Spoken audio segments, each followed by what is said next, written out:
Pec Pails rails. So we are going to be stretching our pec and doing an isometric and then a regressive isometric, using it actively on the way back.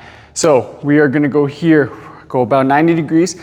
You can play around the angle. If you feel a little bit of pain here, bring that elbow lower or higher. Play around with it, it's fine.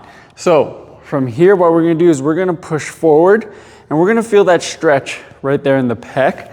But what we want to make sure is that we're not rotating with the spine and that we keep our ribs down and it's strictly in the pec and shoulder.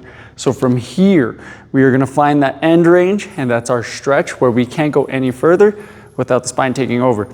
We're going to hold this stretch for 2 minutes or your prescribed amount of time. Depends on what's in your description. And from here, we're going to go into what's called pails and rails. So for pails, after our 2-minute stretch, we are going to drive this full arm. We're gonna try to bring it to the body, but we're gonna gradually build up. So we're gonna build up pressure from 10% all the way up till it feels like a 1 rep max, staying away from pain. So we're gonna be driving for your pails.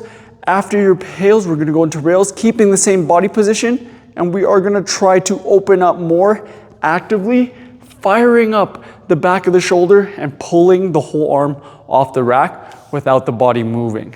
So we're gonna find end range, we're gonna drive pails, build up to a 1 rep max, drive. After pails, keep the same body position, rails, drive it back, prescribed amount of time. And when you rest, gradually lower the intensity, don't drop straight to 0. So gradually release. What you're gonna do, find your new end range without the spine taking over. Okay, we're not rotating, keeping it in the pec.